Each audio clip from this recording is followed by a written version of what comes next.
Welcome to Lesson 2 of Unit 1. In this lesson, we will learn about the following topics. How communication on the internet works, which relates to what we call the concept of permanent threat. We will then outline our top 5 reasons why online security matters, and you will learn about the most common methods used by attackers.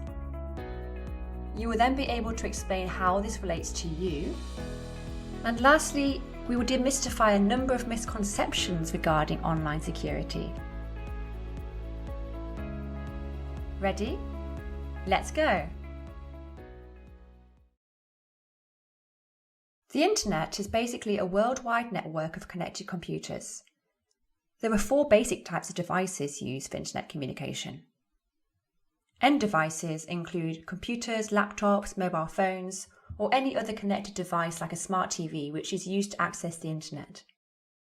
A router is a device used in homes, offices and businesses to provide wireless internet to those nearby.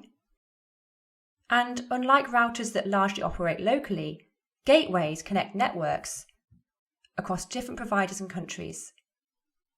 Lastly, servers are where the content of websites or databases with information are stored. When it comes to the security of this worldwide network, there are several points where somebody could eavesdrop on your internet communication, or even intercept and manipulate your activity. I'm wondering, at what points on the network of computers is my internet activity most likely to be intercepted? That's a good question, Sammy. To access information on the internet, data travels along a circular path resembling a call and response pattern. Here are 3 of the most common weak spots. The first is your device. Without knowing it, you may download malicious software like a virus, which can read and manipulate information directly on your computer. The second is a server. If your information is stored on a remote server like Google Drive or Dropbox, this information could be read, manipulated, stolen, or deleted by hacking into the server. The last is during transit. At every point between your device and any endpoint on the network, your communication can be intercepted by hacking into routers and gateways. This is known as a man-in-the-middle attack. Let's take a closer look at the top 5 reasons for real concern online. Attacks happen all the time and everywhere. In 2021, more than 30,000 websites were attacked every day. And with the ever-increasing connectedness of our most basic household appliances like TVs and fridges, the so-called Internet of Things, attacks can happen in many different places, not just on our computers. Attacks have become a lucrative business. According to one source, cybercrime led to shockingly high losses of almost $1 trillion in revenue in 2020. A 2019 report found that security breaches had increased by 67% over the last 5 years. Automated hacking has become very easy.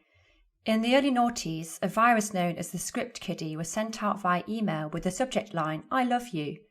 It successfully fooled millions of people, including some in the Pentagon, and reportedly caused around $10 billion in lost productivity and digital damage. Attacks are being scaled up. The image of a lone hacker, as seen in the movies, doesn't quite hold up. Today's hackers often work in organised crime networks, with most of the work performed by machines rather than humans. Cyberattacks can take place simultaneously from thousands of computers at any given time. One example is a so-called botnet attack. A botnet is an army of computers that have been taken over by hackers and that can be remotely controlled in attacks. Such nasty software can take over your computer without you even noticing it.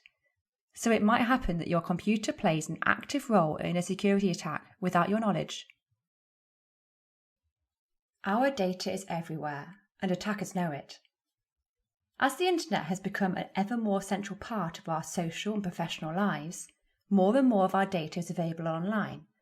Accordingly, our data is increasingly vulnerable to attackers and security problems in the software we use. For instance, an attacker may pretend to be a representative of a trusted institution like a bank, requesting you to react to some urgent issue. Has that ever happened to you? We will talk more about this in Unit 2. That's been interesting, Sitara. But is it really likely that I would be targeted by a hacker? Thinking that you're unlikely to become a victim is a common attitude, Sammy, but it's dangerous to think that way. We will cover this and other topics in the lesson below. Goodbye for now.